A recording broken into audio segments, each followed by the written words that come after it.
She was grounded, disgraced, forgotten. But when two generals vanish behind enemy lines, there's only one pilot crazy enough to fly into the storm. Callsign, Phantom Bird. No rules. No backup. One last mission through hell itself. And if she makes it out alive, the sky will never be the same. You don't ground a ghost. They said I was reckless, that I disrespected flight protocols, that I let instinct override orders. But that morning, in the blinding heat over Sector Echo, my recklessness saved 5 men from being incinerated. Didn't matter. By the time I landed, the report had already been written. Captain Mara Voles, grounded indefinitely. Cause, repeated disregard for command directives during aerial operations. Recommendation, reassignment to non-combat support. They didn't even give me a chance to argue. Not that it would have mattered. It's funny how quiet the world gets when your wings are clipped. They stuck me in a converted hangar at base 17 Kilo, way out near the southern cordon. My new job? Reviewing logistics manifests and confirming engine diagnostics. On planes I'd once flown into battle. I didn't protest. I didn't ask for hearings or try to call in favors. I just nodded, signed the paperwork, and moved my gear into a storage room with a flickering light and a single desk. Every day, I logged in, checked the engines, noted discrepancies. Every night, I trained. Some hours. Wind resistance modeling. Data link simulations. All of it. Because you don't stop being a pilot just because someone decided you're not one anymore. Some of the crew whispered about me. Mostly the new techs, still green enough to wonder what got a Tier 1 pilot demoted to pushing clipboards. They'd seen the combat footage. My name was still spoken with a kind of hushed awe by a few of the old squadrons. Voles, Phantom Bird. They didn't know the full story. Hell, I barely knew it myself. Just that one day, I'd been on the fast track to command, and the next, I was watching rookies fly my birds while I ran diagnostics from a ground terminal. Then, 2 months into exile, something shifted. A major walked into my hangar without knocking, flanked by 2 officers I didn't recognize. No salutes. No greetings. Just one file, slid across my desk. Top corner stamped. Level 5, eyes only. My fingers stopped just short of touching it. What is this? I asked. The taller officer leaned in. A situation developing behind the ridge line in Zone Theta. We've got 2 generals pinned behind enemy lines. Air support's blind. Ground evac's a no-go. I shook my head slowly. Why are you here? The major's tone went cold. Because when command reviewed who had flight records through Theta's Canyon Pass in blackout conditions, your name was the only one that came up. Repeatedly. My heart thudded once, hard. He continued, they need a ghost in the air, Captain. Someone who flies like terrain is optional. Someone who doesn't ask permission. I stared at the file. The part of me they'd tried to kill, whatever they thought was too dangerous to let fly, began to stir. Let me guess, I said, voice flat. This never happened. The major's lips curved slightly. Not unless you succeed. I opened the file. Inside, under layers of redacted coordinates and satellite blur, were 2 names I recognized. Generals Holt and Emmerich. Legends. Alive. Trapped. And if they were calling me, it meant all other options had failed. I stood slowly, the weight of the file heavy in my hands. I'll need my bird. No records, the major said. No logs. And we'll need to unlock your clearance, just for tonight. I nodded once. Then I stepped toward the shadowed end of the hangar, where my flight suit still hung, waiting. The hangar lights flickered when I reached the far bay. My flight suit was right where I'd left it. Pressed, sealed, untouched. Nobody dared move it.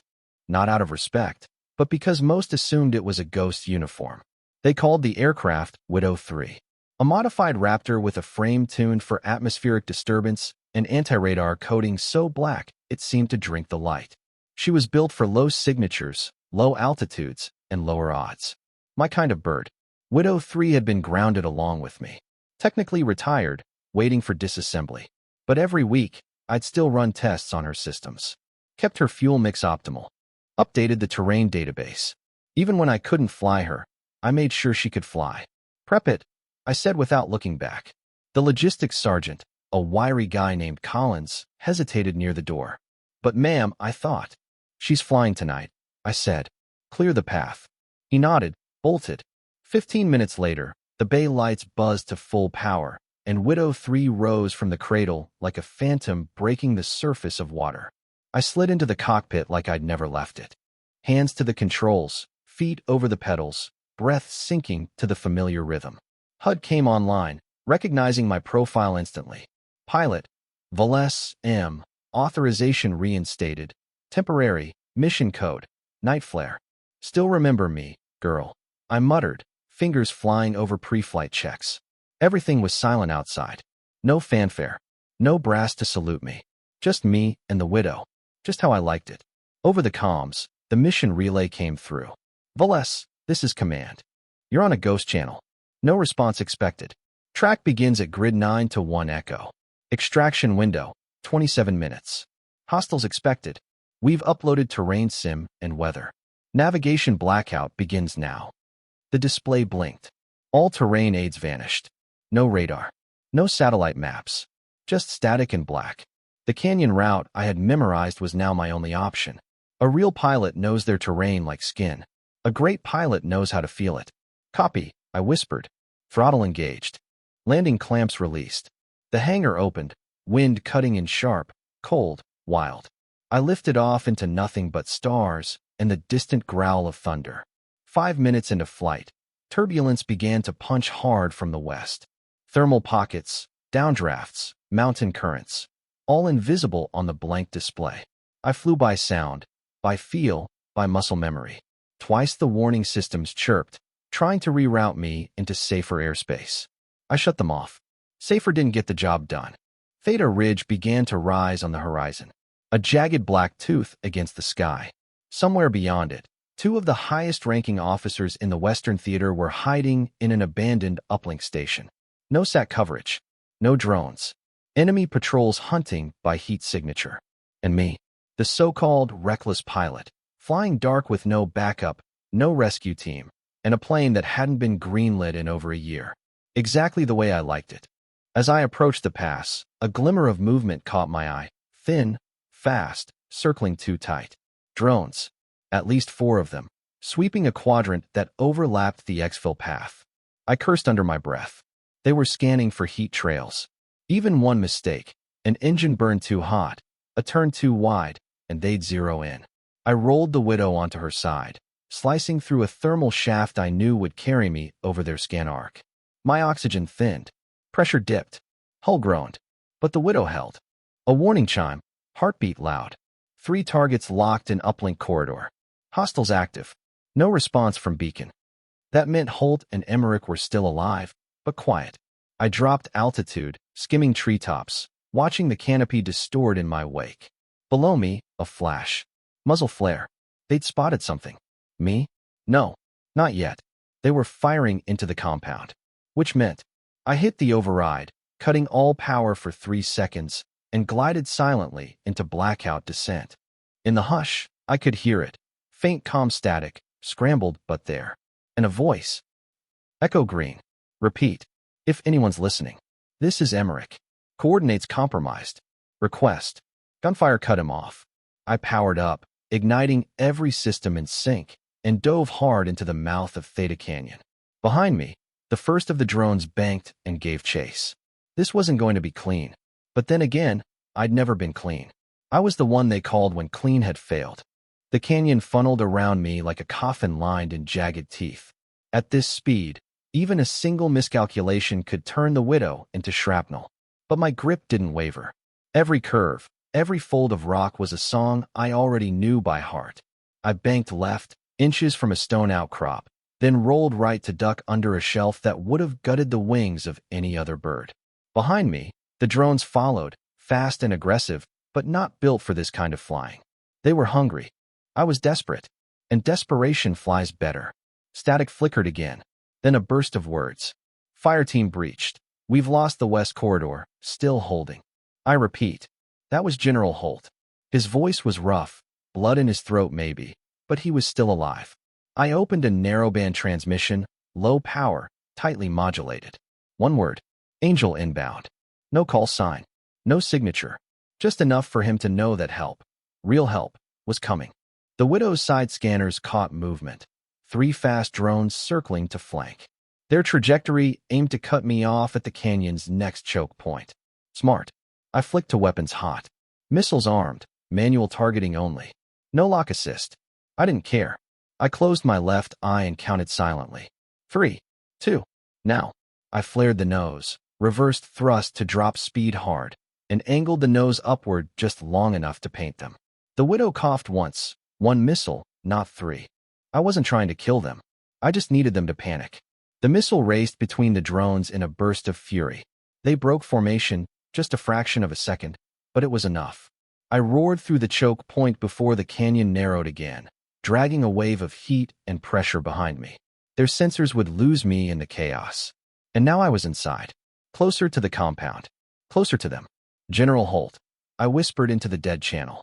You better be where that heat bloom says you are, or this is going to be a very short reunion.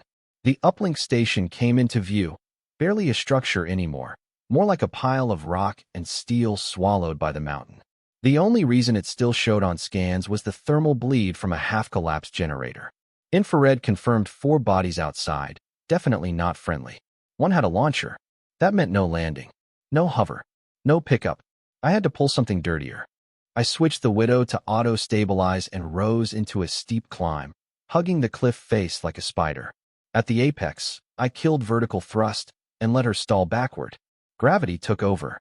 She dropped like a stone, tail down, free-falling right into position over the uplink station. That's when I flipped the Widow and kicked the belly flare. A cascade of light and heat blazed across the slope, overwhelming enemy sensors, flash blinding anyone looking directly at it. Then, a second later, I fired. 2 smoke pods, non-lethal. Old tech, civilian grade, but laced with magnesium bursts. They hit like thunder. By the time the smoke cleared, the enemies were on the ground, blinded, scrambling. I spun the Widow back, side door opening mid-hover. And there they were. 2 figures limping through ash and ruin. One dragging the other. Blood soaked into their uniforms. Up here. I called through external comms. 15 seconds. General Emmerich looked up first, face caked in soot. And when he saw the Widow, saw me, he smiled like someone remembering a dream they thought was lost. Holt didn't speak. He just gave one curt nod and pointed upward. The Widow stabilized. I swung low, holding barely 4 feet off the ground as they were pulled inside by the harnesses I'd rigged from the cargo rails. Shots rang out behind them. Then something worse, distant tremors. Heavier movement. Not patrols. Armor. They'd called in ground support. I slammed the hatch shut. Hold on, I growled. And I lit the sky on fire. The Widow surged skyward, nose slicing through smoke and debris like a blade. The mountains closed in around us, tighter than I remembered. Gravity strained against us, but she climbed steady. The onboard systems screamed warnings. Engine heat rising, wing turbulence peaking, velocity breaching thresholds. I ignored everyone. The 2 generals were strapped into the back, slumped and silent. Emmerich clutched his ribs, cracked or worse. Holt sat stiff, left arm dark with blood. He hadn't spoken a word since boarding, but I could feel his eyes on the back of my helmet. Not panicked, not angry. Curious, calculating. They were watching how I flew. You boys hang on back there, I said. Because the exit plan's not in the manual. Neither of them answered. Didn't matter. The drone pack had regained trail, for units now, maybe 5, and gaining. I could see their outlines through the Widow's tail cam. Sleek. Fast. Probably running vector-assisted targeting, which meant they'd fire not where I was, but where I would be. Problem for them. I didn't fly where I should. I dove back into the canyon. No way. Emmerich rasped behind me. Not this route. That pass is suicide. Not for me, I said, voice like ice. You wanted a ghost. This is what ghosts do. The Widow groaned under the shift, wings angling hard.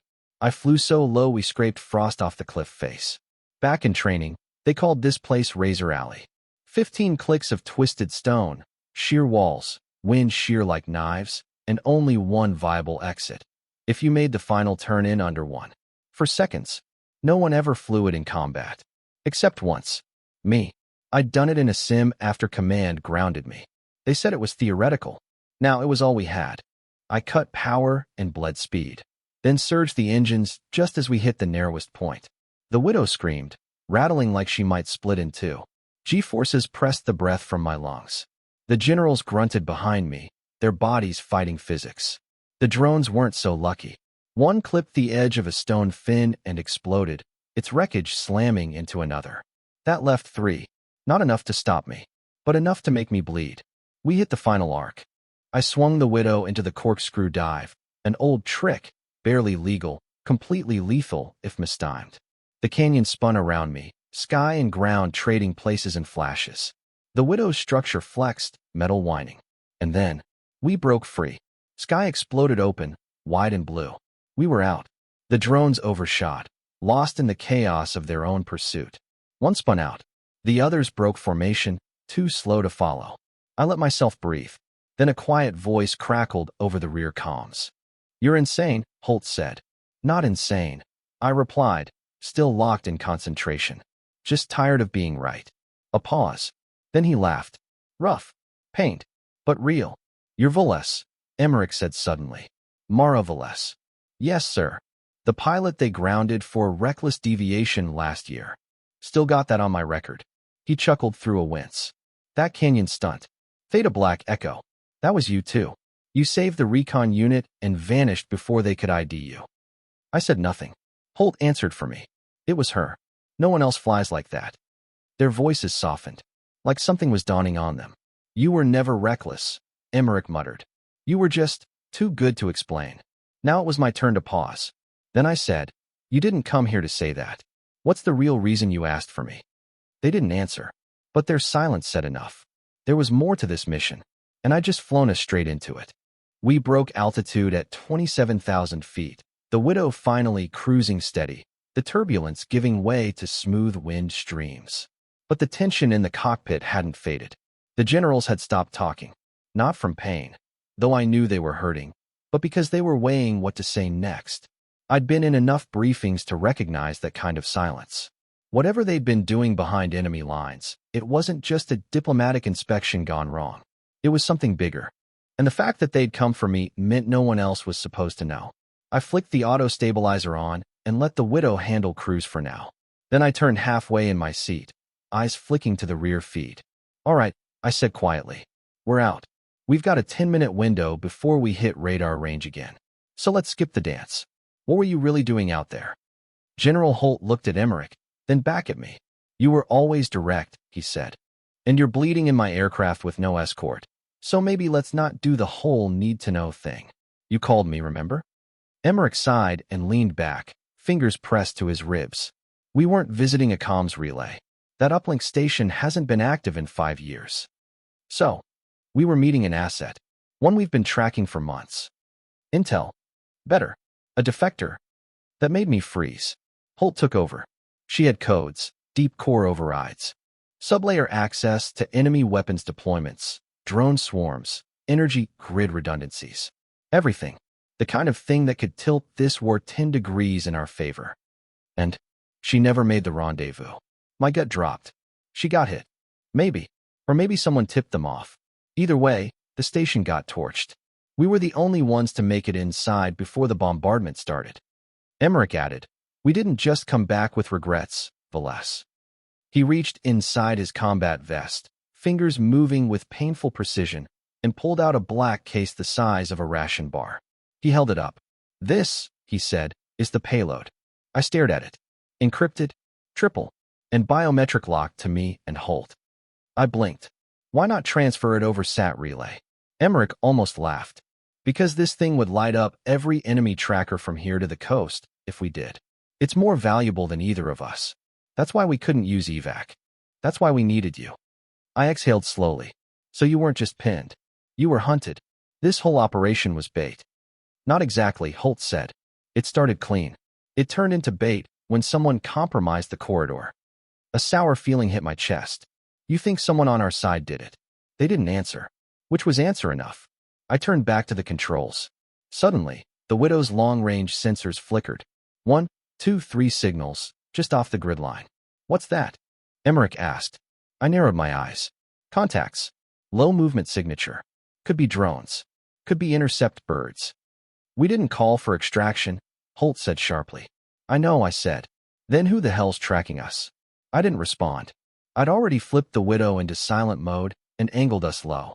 Very low. Sea skimming. I tapped the panel. My voice dropped to a whisper. Someone doesn't want this payload to get home. The widow knifed through a bank of low cloud, sea spray lashing her underbelly. We were no more than 300 feet above the water. Fast, low, invisible to most radar sweeps. But someone out there knew where to look. The signals closed in. For signatures now. Each one steady, tight formation, mirroring a standard intercept protocol, but not one I recognized. That told me two things. First, they weren't ours. Second, they knew exactly what altitude I'd dropped to. I cut the comms to silent mode. No transmissions in or out. We were officially ghosts again. From the back, Holt asked, "You said someone was tracking us." I said someone is tracking us, I corrected. And they're not just tracking. They're boxing us in. Emmerich cursed under his breath. They knew we'd call for you. No, I said. They knew you'd get out somehow. But they didn't plan for me. I wasn't supposed to be in this fight. The widow's threat analysis flashed red. Incoming ping. Active skin sweep. Frequency match. Eastern Bloc drone pattern variant 7B. That cinched it. This isn't a border patrol. They're hunting the data. What do we do? Holt asked. I gripped the controls tighter. We give them what they want. The generals exchanged a look. You're going to hand it over? Emmerich asked. No, I said. We're going to make them think they've got a shot. I threw the widow into a sudden climb. Power surging, wings screaming as air tore past us. The interceptors above reacted instantly, scattering into a spiral formation. The system lit up, tracking, calculating, trying to map them all. They're setting up for a sweep intercept, I muttered. They want to force us into a stall. I switched comms to narrow beam, encrypted. Widow to Ghost Arch. It was a dead channel, officially unused. But after you've been burned enough times, you make friends in quiet corners. The reply crackled through 5 seconds later. A flat, calm voice. Reading you, Widow. Confirm Ghost Arch position, 21, 3, Echo Grid. Position confirmed. Eyes up. I smiled. I'd left a beacon in the stratosphere 2 months ago, a black satellite platform no one noticed because it wasn't transmitting. It was listening. Ghost Arch had been mine before command pulled me. I built its protocols. And tonight, it was the ace up my sleeve. Send signal pulse, 0, 3 micro delay. Flash code only. Copy. I flipped the widow into a sudden left roll and pulled into the sun. Drones hate the sun. That flare blinds sensors. Human pilots might take the risk. AI doesn't. They paused, just long enough. That's when Ghost Arch activated. A single EMP burst, not enough to down a bird, but enough to blind sensors in a 5-mile bubble. The sky turned into a mess of sparks and confusion. And I dove straight through the center. They chased us, but it was blind pursuit now. I used the widow's analog targeting to tag their rough positions and dropped 2 flares backward, not for heat, but light. A luminous flash designed to overload their photoreceptors. 2 peeled away. The other 2 hesitated. And I went vertical, straight into the cloud bank above. The widow shook. Hull warning lit up. Turbulence surged. I didn't care. I broke through the top of the storm with barely 2,000 feet of air left. The drones were gone. The widow leveled. Emmerich sat stunned. You had that in your pocket the whole time? No, I said. I built it for situations like this. I just never got to use it. Holt was breathing harder now. If they scrambled interceptors, others will be en route. I nodded. Then we don't go home the normal way. They leaned in. I smiled faintly. We're going straight through Sector Kilo 7. Silence. Holt looked at me like I'd lost my mind. That's active territory. No fly. Mind. Patrolled. Scrambled comms. I met his gaze. Exactly. Which means no one will expect us. Sector Kilo 7 was a dead zone for a reason. 50 clicks wide, uncharted terrain, full of jammers, low-altitude missile fields, and enough ambient interference to make most birds vanish from radar without ever being shot down. Command labeled it impassable, but I knew different. Because 2 years ago, I flew through it during a black sky extraction. No NAV, no backup, no recognition. Just me and a pilot named Fallon. Only one of us came out, and I never forgot the route. Now, I was going back in. The widow dipped low, beneath radar reach, hugging the sea shelf that marked the edge of Kilo 7. The sky was copper and ash. No clouds, no stars, just dust from the old impact zone, swirling like ghosts. Inside the cockpit, I disengaged all broadcast systems and flipped to passive analog instruments. Everything digital went dark. "This place is off the grid," I said. "No comms. No targeting. Just instincts." "You've flown this before?" Emmerich asked, skeptical. "Once," I said, "and I memorized the way out. Just don't touch anything." The Widow descended, wings tight. At this altitude, 10 feet of air could split us open on a hidden rise. I moved on feel. How the air shifted against the hull, how pressure warped the glass. My muscles remembered the timing, the lean, the roll angles. The generals stayed silent, watching me fly the Widow like it was part of my body. A low hum started, soft at first, then louder. The Widow's threat indicators tried to react, but I'd already shut them down. What we were hearing weren't missiles. It was the field. "Electrostatic zone," I said. "From here on, we're blind." We hit it at 420 knots. Everything shook. Not like turbulence, like falling sideways into another world. The sky outside turned orange. Pressure spiked. Static danced across the canopy like fireflies. "Do we even know what causes this?" Holt asked, gritting his teeth. "Nope," I said. "But if you hold your breath during the ridgeline shift, you won't black out." They looked at each other. I smiled and dove. For 11 seconds, we were upside down. And then, we punched through. The sky snapped clear. On the other side of Sector Kilo 7, the air opened like silk. No drones. No radar. Just silence. And right ahead of us, glinting off the dawn light, was Home Point Delta, a remote listening station. Technically decommissioned. Actually, it was the black site that trained most of the Navy's ghost operators. And its airstrip was still intact. I brought the Widow in low. "No broadcast. No ID," I said. "We land quiet. They'll find us before we finish the taxi." Emmerich leaned forward. "If this place is so classified, how do you know it's here?" I didn't answer, because it was where I should have been assigned. Before they decided I was too much trouble to keep in the sky. The landing was sharp, clean. The moment the Widow's engines spun down, the field lit up with floodlights and armored teams moved in. But they didn't aim their weapons. They didn't bark orders. They just stared, because someone had already told them. Who was flying? The deck crew surrounded the Widow in seconds, but no one moved aggressively. They didn't know what to make of us. 2 generals limping out of a blacked-out bird, and me stepping down with my helmet under one arm, flight suit streaked with smoke. I didn't wait for introductions.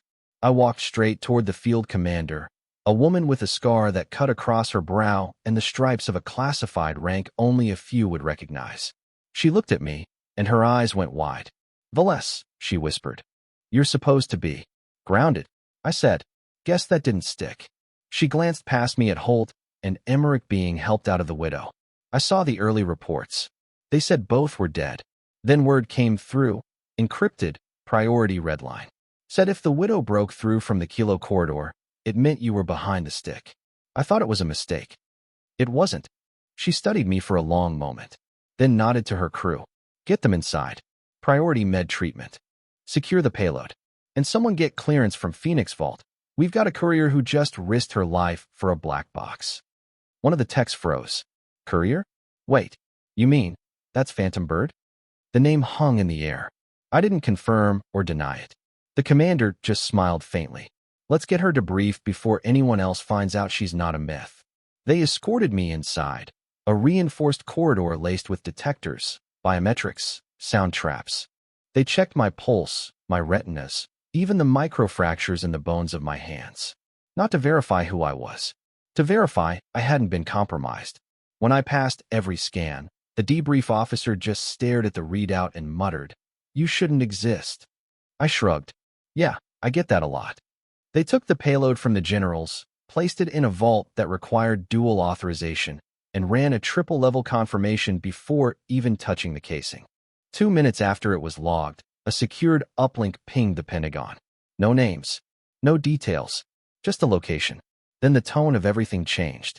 Orders came down fast. "Hold her here," the commander said. "Command wants a word." I was ushered into a quiet room with a single screen and a chair. No windows. No cameras. Then the screen flickered on. And there, in pixelated silence, appeared the Vice Chief of Operations. He stared at me for a long time before speaking. "Captain Valles." "Sir." I read the flight log. I said nothing. He leaned forward. That was a no-win route. 4 confirmed hostile drone encounters. A canyon pass with less than 1 meter clearance. And you threaded it. I let the silence answer. He studied me. They said you were reckless. That you couldn't be trusted to follow orders. That you flew like the rules didn't apply. I waited. Then, finally, he asked, were they wrong? No, sir, I said. They were right. I don't fly by the rules. Because the rules get people killed when they don't adapt. He didn't flinch. I should court-martial you, he said. You should, I agreed. He paused. Then he smiled. But instead, I have something better. I raised an eyebrow. You're being reinstated. Effective immediately. My breath caught. Back to flight ops. No, he said. Something higher. He leaned in. You're not going back into a squadron. You're being attached to a ghost division. Independent status. Mission-determined clearance. You'll fly when and where you're needed. And when I'm not needed, you'll disappear, like always. He waited. Do you accept? I smiled faintly. I already did. When I took off. The room was quiet after the screen flickered off. No pomp. No standing ovation. Just me, the chair, and a confirmation line that read, Operational status, active. Clearance, Phantom Division Tier, 0. I stared at the screen a moment longer, letting the weight of it settle. I'd flown for years under flags and banners. This was different. This was a name with no flag. They didn't need my badge. They needed me. When I stepped back into the hallway, the base was already humming. Word spreads fast in places like this, even when it's not supposed to. I could feel the shift in how people moved when they passed me. Not like before. No smug glances, no pitying nods. Now they made room. The deck commander caught up to me near the south corridor. They're prepping the widow, she said. Orders just came down from high-tier command. She's not going into decommission. She shouldn't, I said. She's not finished. She nodded slowly, then added, neither are you. A tech handed me a patch, black, stitched with silver. No name. Just a mark. A falcon rising through flame. I turned it over in my hand. Felt the threads between my fingers. Phantom Division? I asked. The commander smiled. Only pilots who've crossed into black airspace and made it back. That narrowed the list. A lot. Before I could respond, a shadow passed in the corridor. It was General Emmerich, walking with help, wrapped in gauze, but very much alive. Holt followed, slower, but upright. They both stopped when they saw me. You were the last name we expected, Holt said. I smiled slightly. And the only one who made it in. Emmerich shook his head, equal parts wonder and disbelief. We debated for hours. Who could get through Theta Ridge? Who wouldn't hesitate? The room went quiet after someone said your name. You didn't even know if I'd answer. We didn't, Holt admitted. But then again, we also didn't know you'd survive Kilo 7, fly blind through a minefield, and kill 3 drones with analog targeting. 4, I corrected. 1 clipped a ridge. They laughed, wincing through the pain. Then Emmerich said, more quietly, you didn't just bring us home. You brought the war back into our hands. I didn't answer. Didn't need to. Because in this place, actions weren't judged by medals or by press briefings. They were judged by who still stood. Back on the flight line, the widow waited. Her hull showed fresh scars, heat blisters along the tail, and scoring on the wing tips. She looked better than ever. A flight tech approached, unsure. Ma'am, do we log this under standard airlift? I looked at him, and for the first time in a long time, I let the grin show. No, I said. You log it under phantom clearance. And don't forget the tag. What tag? I leaned in. Reinstated. The next morning, I sat on the edge of the widow's wing as the sun burned gold across the base. My boots dangled just above the tarmac, flight helmet resting beside me, fingers absently tracing a chip in the paint. I should have felt triumphant. Reinstated. Cleared. Vindicated. But truth is, it never felt like a victory. Not when it came at the edge of flame and steel, and not when it took near-suicide flights through airspace no one dared to enter. I hadn't won anything. I'd just done what I always did. Survive. Behind me, a fresh order packet waited inside the cockpit, sealed, priority grade, no mission ID.